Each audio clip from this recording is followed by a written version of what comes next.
اگر آپ کو کہا جائے گا اللہ کون ہے تو کیا جواب دیں گے؟ کون ہے؟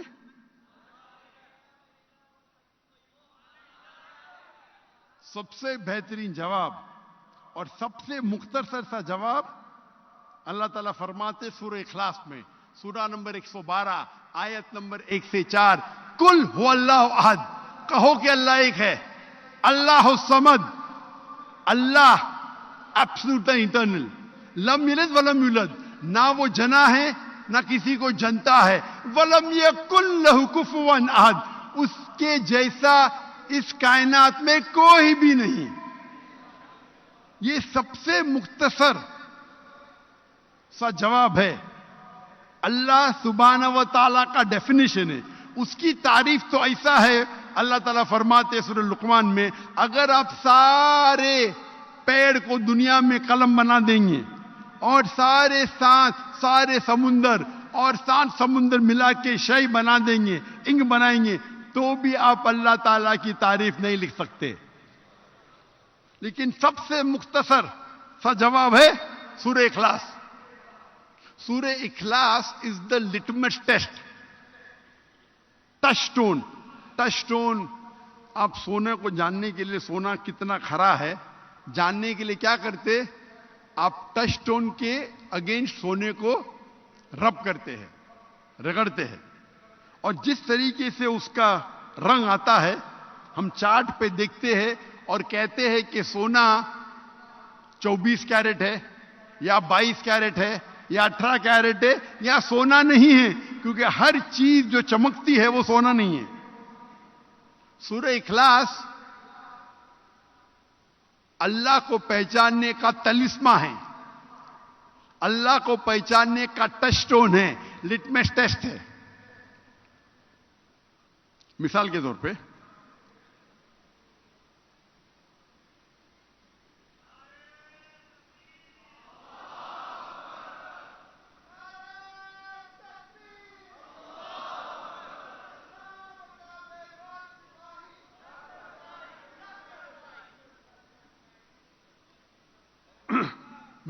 طور پہ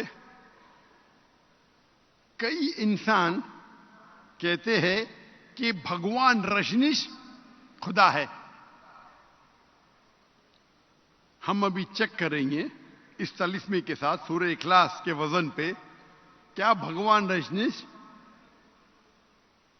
ٹیسٹ پاس کرتے ہیں کیا نہیں، اس ٹیسٹ کو پاس کرتے ہیں کیا نہیں۔ سب سے پہلا ٹیسٹ، قل هو اللہ احد، کہو کہ اللہ ایک ہے، کیا رجنیش ایک ہی ہے؟ کئی انسان کہتے ہیں میں بھگوان ہوں، اور ہم دیکھیں گے کہ ہندوستان میں کئی ہزاروں لوگ کہتے ہیں کہ میں بھگوان ہوں، رجنیش ایک نہیں ہے۔ لیکن رجنیش سے بھت کہیں گے نہیں وہ ایک ہے۔ ہم دوسرے ٹیسٹ پہ جاتے ہیں، دوسرے آیت پہ، اللہ الصمد، اللہ جو بے نیاز ہے، صمد ہے، ایبسولوٹ انٹرنل، کیا رجنیش ایبسولوٹ انٹرنل ہے؟ ہمیں پتہ لگتا ہے اس کے بایوگرافی سے کہ رجنیش کو ڈائبٹیز ملائٹس تھی، رجنیش کو استھما تھا۔ سوچ سکتے ہیں خدا کو استھما ہے، خدا کو ڈائبٹیز ملائٹس ہے، لم یلد ولم یولد، نہ وہ جنا ہے نہ کسی کو جنتا ہے۔ ہم جانتے ہیں کہ رجنیش پیدا ہوئے مدھیہ پردیش میں، ان کے والدین تھے جو ان کے شاگرد بن جاتے ہیں، اور 1981 میں رجنیش جاتے ہیں امریکہ اور لاکھوں لوگ کو بیوقوف بناتے ہیں، اپنا ایک نیا ولیج، ایک نیا گاؤں بناتے ہیں جسے کہتے ہیں اوریگون سٹی میں رجنیش پورم۔ اس کے بعد امریکن گورنمنٹ اس کو اریسٹ کرتی ہے اور جیل میں ڈالتی ہے۔ رجنیش کہتا ہے کہ امریکن گورنمنٹ نے مجھے سلو پوائزننگ دیا۔ آپ سوچ سکتے ہیں خدا کو کوئی سلو پوائزن کر رہا ہے؟ تو رجنیش کہتا ہے کہ مجھے جیل میں امریکن گورنمنٹ نے سلو پوائزننگ دی۔ آپ سوچ سکتے ہیں خدا کو کوئی سلو پوائزننگ کر رہا ہے. اور گریس کے بشپ کہنے لگے کہ اگر آپ رجنیش کو ہمارے ملک سے نہیں نکالیں گے ہم اس کے اور اس کے فالوورز کو ختم کر لیں گے. اور آخری ٹیسٹ اس کے بعد رجنیش آتے ہیں ہندوستان میں مہاراشٹر میں اور اپنا ایک نیا سینٹر شروع کرتے اوشو کمیون پونا میں. اور اگر آپ اوشو کمیون جائیں گے تو ان کی سمادھی پہ لکھا ہوا ہے, سمادھی پہ تختی پہ لکھا ہوا ہے اوشو بھگوان Rajneesh never died, was never born, never died, but visited the earth between the 11th of December 1931 to the 19th of January 1990. بھگوان رجنیش نہ کبھی پیدا ہوئے نہ کبھی مرے, لیکن اس زمین کے شہر وزٹ کر گھومنے کے لیے آئے. 11 دسمبر 1931 سے لے کے 19 جنوری 1990 تک اس تختی پہ یہ نہیں لکھا تھا کہ رجنیش کو 21 ممالک میں انٹری نہیں, 21 ممالک کا ویزا نہیں ملا. آپ سوچ سکتے خدا دھرتی کو وزٹ کرنے آ رہے, اس زمین پہ آ رہے گھومنے کے لیے اور اس کو ویزا کی ضرورت ہے.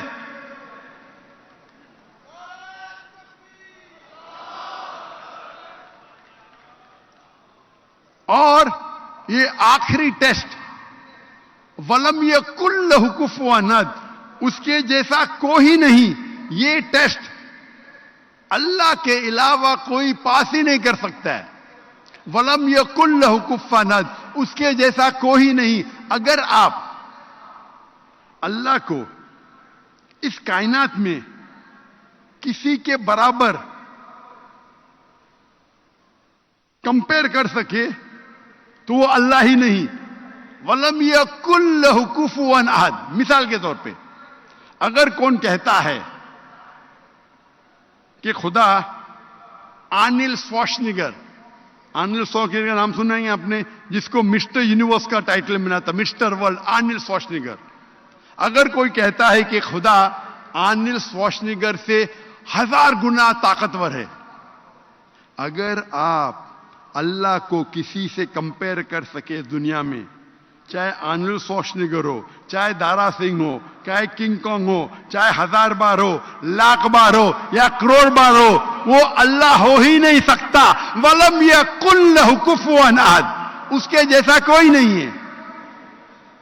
ہم جانتے رجنیش کی ایک آنکھ تھی, 2 آنکھ تھی, 1 ناک تھا, 2 کان تھے, 2 ہاتھ تھے, سفید داڑھی تھی. اگر آپ اللہ کو کسی سے کمپیئر کر سکے اس کائنات میں تو وہ اللہ ہی نہیں ہے. وَلَمْ يَكُنْ لَهُ كُفُوًا أَحَدٌ. تو ہمارے قرآن مجید میں جو اللہ کی آخری کتاب ہے اس میں کہا گیا ہے اللہ کا ڈیفینیشن. قرآن مجید پڑھیں گے تو پتا چلے گا اللہ سبحانہ و تعالیٰ کون ہے. اسی لیے قرآن مجید عالمی ضرورت ہے. اور اللہ کا ذکر آپ اگر دیگر مذاہب پڑھیں گے, بھلے دیگر مذاہب کی کتاب آخرت تک نہیں ہے, لیکن ان کے جو بھی آج موجود ہے, بھلے وہ کتاب میں ملاوٹ ہے, پھر بھی اللہ اور توحید کا ذکر اکثر ہر مذہبی کتابوں میں ہے. چاہے بائبل پڑھو, چاہے تورا پڑھو, چاہے وید پڑھو, چاہے دھما پٹ پڑھو, چاہے اویستا پڑھو, یہ ساری مذہبی کتابوں میں اللہ کا ذکر ہے.